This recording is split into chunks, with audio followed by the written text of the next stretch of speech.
और वो व्यक्ति जान नहीं सकता जिसने परमात्मा को मान लिया हो, वो जानेगा भी नहीं। ये विडंबना इस देश की नहीं है, बल्कि संपूर्णता की है, विश्व की, कि जब तक हम परमात्मा को मान लेंगे तो जानने की इच्छा हमारे अंदर रहेगी ही नहीं, खत्म हो जाएगी। इसलिए परमात्मा को मानो नहीं, थोड़ी नास्तिकता अपनाओ पहले। नास्तिकता का मतलब यह है कि है ही नहीं, और उसे तर्क करो अपने अंदर से पैदा। जब तर्क करेंगे और वो सिद्ध होगा तब हम उसको जानने का प्रयत्न करेंगे, तब मानेंगे बाद में हाँ ईश्वर है। अच्छा, पहले लोग बात को जनाते हैं कि नहीं जनाते? भाई ये बात ऐसे है कि हाँ भाई बात ऐसे है कि मान ले, फिर बाद में कहेंगे मान। क्यों जी? पहले बात को क्या किया? जनाया उन्होंने पहले बात को, भाई ये बात ऐसी थी अब तो मान ले। तो वो कहेगा हाँ अब मान गया भाई तेरी बात, क्योंकि तेने बात को बता दिया। तो मानना जो होता है वो बाद में, और यदि वो पहले ही मान ले तो जानने की जो प्रवृत्ति है वो खत्म हो जाती है व्यक्ति की। इसलिए जो बात कही डॉक्टर साहब ने वो बहुत ठीक कही कि हमें पहले परमात्मा को जानने की इच्छा रखनी चाहिए, उत्कंठा रखनी चाहिए। और आज ये उत्कंठा समाप्त हो गई। जितने भी महंत और संत बने बैठे हैं ना, सब परमात्मा को मानते हैं, जानता कोई नहीं। और यही विडंबना है संसार में। यदि हम मान करके बैठ गए तो जानने की शक्ति हमारी खत्म है। तो इसलिए परमात्मा के विषय में ये बात ठीक कही है। और यह भी महर्षि दान लिखते हैं कि परमात्मा को मानना नहीं है, बल्कि क्या करना है? जानना है। ये विषय वस्तु है। और एक और बात कह दूं आपको कि स्वयं को भी जानना है। क्यों? क्योंकि आत्मा और परमात्मा दो शक्ति ऐसी हैं जो चेतन है, और दोनों शक्ति ये कहती हैं कि हमें जानो। हम अपने आप को मान बैठे तो भी नुकसान है। यदि हम मान बैठे कि मैं आत्मा हूं तो हम जानने की इच्छा नहीं रख पाएंगे आपस में। तो इसलिए जरूरी हो जाता है कि परमात्मा और आत्मा दोनों को जानने की इच्छा रखो। एक बात में डॉक्टर साहब की बात को और आगे बढ़ाते कहते हो कि जैसे जीवन यापन की कोई बात कही इन्होंने, और कई प्रसंग आपके लिए दिए कि समाज के प्रति क्या कर्तव्य है, परिवार के प्रति क्या कर्तव्य है। लेकिन मैं एक बात और बढ़ा रहा हूं डॉक्टर साहब की बात में कि मेरा अपने प्रति क्या कर्तव्य है, ये भी जरूरी है। मेरा अपने प्रति क्या कर्तव्य है, मैं किस ढंग से जीना चाह रहा हूं समाज में, मेरा कर्तव्य क्या है अपने प्रति। मैं दूसरों के लिए सोचता रहूं और अपने लिए ना सोचूं तो शिव का भी तो जीवन है।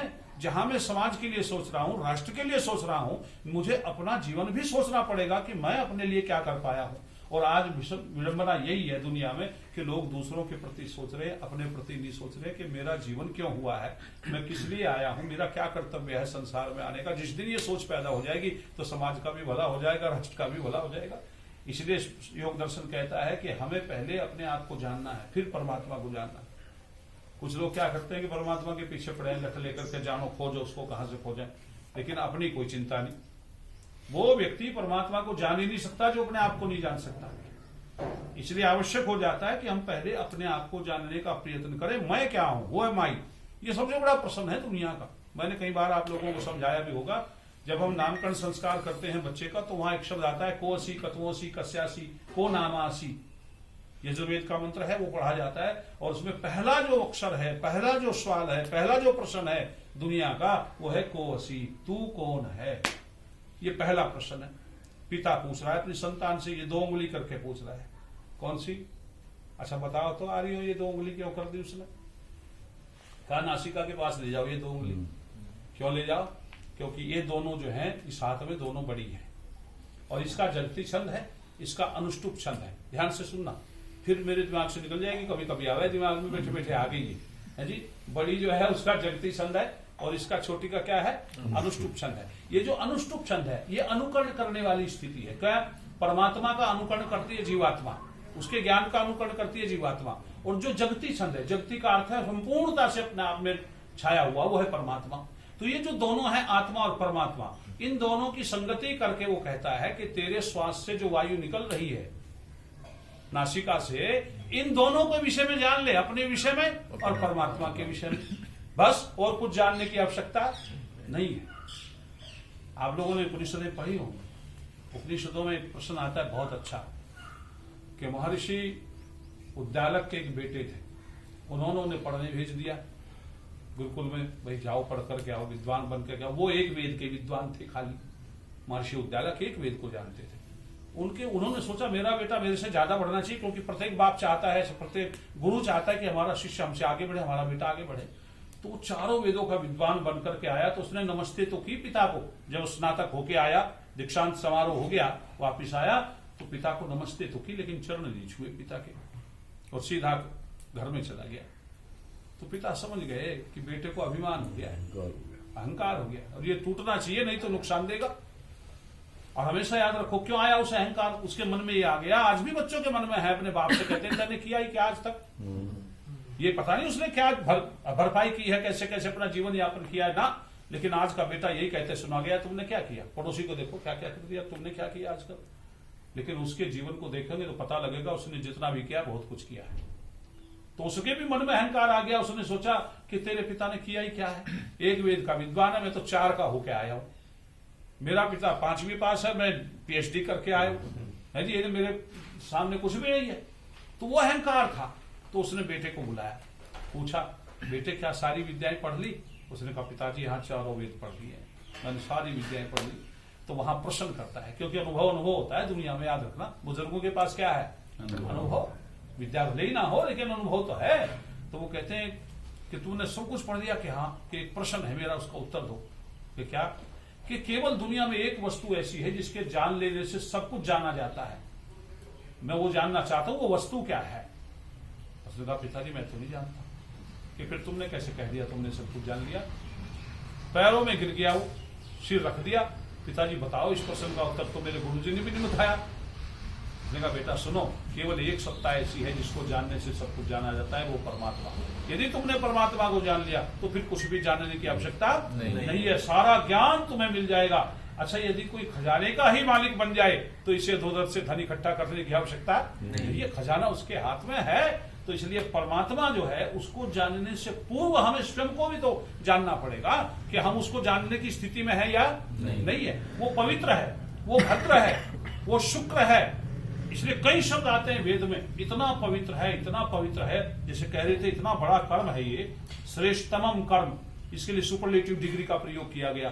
तो जब श्रेष्ठतम कर्म है तो हमें भी श्रेष्ठतम ही बनना पड़ेगा, तब कहीं जाकर के उसको प्राप्त करेंगे। तो परमात्मा को प्राप्त करने के लिए भी क्या करना पड़ेगा? हमें भी उस जैसा बोलो बनना पड़ेगा। यदि आप MA में जाना चाहते हैं तो MA के समकक्ष आपको कुछ न कुछ कार्य ऐसे करने पड़ेंगे कि वहां आपको दाखिला मिल जाए, प्रवेश मिल जाए।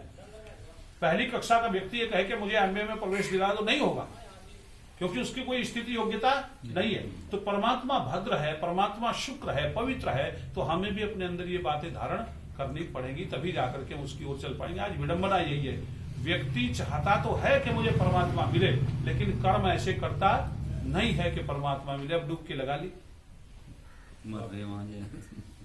एक सबसे बड़ी विडंबना जो मेरे मन में आई, मैं सोचता रहा उस बात को, मैंने कहा डुबकी भी लगा रहे हैं और वहीं से पानी भर के मिला रहे हैं। देखो हिंदू की बुद्धि है, क्या बुद्धि है इसमें कि मैंने पाप धोए तो सही, चलो हम मान लेंगे पाप उतरते हैं वहां, लेकिन भर लिए वहीं भर लिया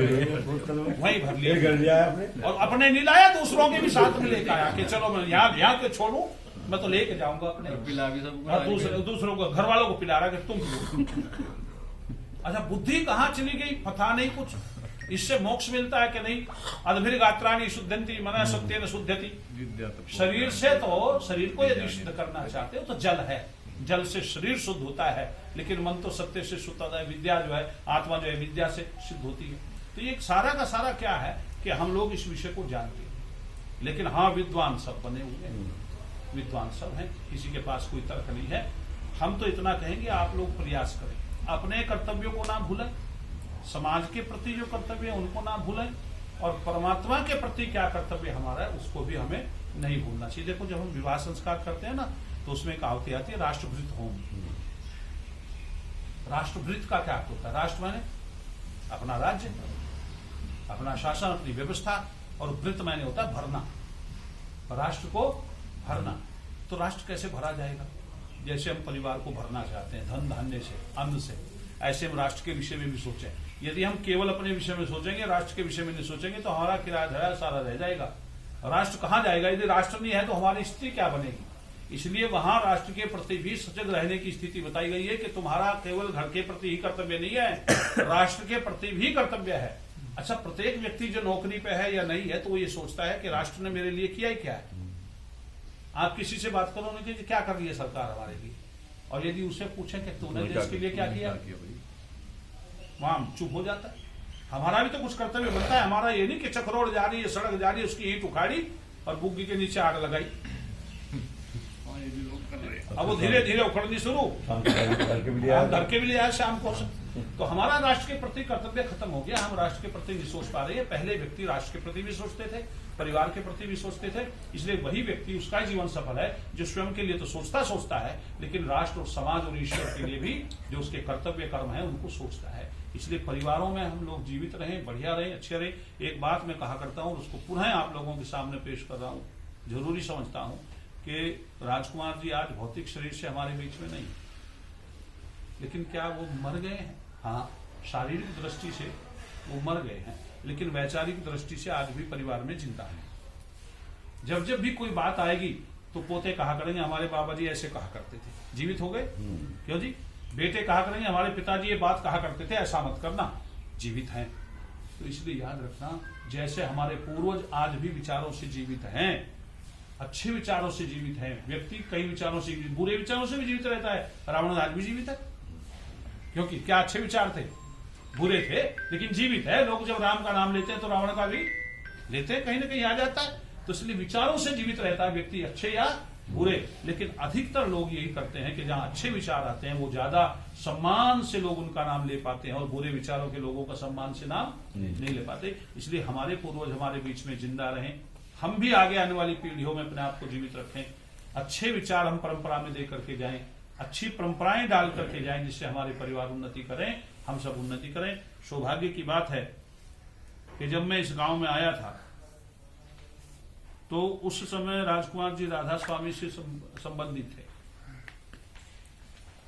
काफी समय तक राधा स्वामी लिखा रहा मकान के ऊपर जी, लेकिन कभी उन्होंने विरोध नहीं किया इस बात का कि मैं आज समाज से जो बैठता नहीं, आज समाज को घुसने नहीं देता या कोई काम। हमेशा अच्छाई की तरफ चलो, हमन हो रहा है कि चलो। बेटों को कभी नहीं रोका, बहुओं को कभी नहीं रोका कि तुम मत जाओ, कोई मतलब नहीं था। क्योंकि एक अच्छी परंपरा डालने की जो प्रक्रिया है वो हमारे पूर्वजों में होनी चाहिए थी, वो उसमें थी, अच्छी परंपराएं डालने की। आप 2 बेटे हैं, दोनों बेटे बहुत बढ़िया लायक है, मुंह पे बड़ाई की जरूरत नहीं है, बड़ा अच्छा है। सामाजिक दृष्टि से भी, व्यवहारिक दृष्टि से भी आप लोग उन्नति कर रहे हैं। आगे पौत्र हैं, परमात्मा की बड़ी कृपा है, 2 पौत्र हैं। दोनों डॉक्टर साहब तो बड़ाई कर ही रहे थे संगम की, लेकिन उदित थोड़ा अभी बच्चा है, और बच्चा जो है वो उछलता कूदता रहता है ना, अभी वो बात नहीं है, लेकिन ठीक है, बहुत बढ़िया है। हमारी बेटियां हैं, ये बहुत बढ़िया परिवार चल रहा है। ऐसा परिवार चलते हुए उन आत्माओं को भी प्रसन्नता होती है, यदि कहीं परमात्मा की व्यवस्था के अनुसार वो देख पाते या सुन पाते तो उनको और ज्यादा प्रसन्नता होती, जैसे लोग कहते हैं। तो आइए हम अपने परिवारों को ऐसा ही रखें। 2 बात हैं कि परिवार में जब पूर्वजों की परंपरा को तोड़ करके हम अलग होते हैं तो समाज हमें बुरी दृष्टि से देखता है, और यदि हम परिवार की परंपरा को सुचारू रूप से चलाते रहते हैं तो परिवार में क्या, समाज में हमें सम्मान मिलता है। यही ध्यान रखना कि हमारे पूर्वजों पर उंगली ना उठे। हम किस परिवार से हैं, किस खानदान से हैं, हमारा परिवार कैसा था, हमारे पूर्वज कैसे थे, और उनका समाज में सम्मान क्या था। बस ये 2-4 बातें सामने रखने की है, इससे ज्यादा कोई आवश्यकता नहीं है। मैं धन्यवाद करता हूँ, आप लोगों ने अपने पूर्वजों को सम्मान देते हुए उनकी पुण्य स्मृति में ये यज्ञ किया, हम सभी लोगों को आमंत्रित किया है। परमात्मा आपकी इस बुद्धि को स्थिर रखे, आप लोग उन्नति करें, आगे बढ़ें। हम सब की ओर से आपको धन्यवाद प्रेषित है। आइए शांति पाठ के लिए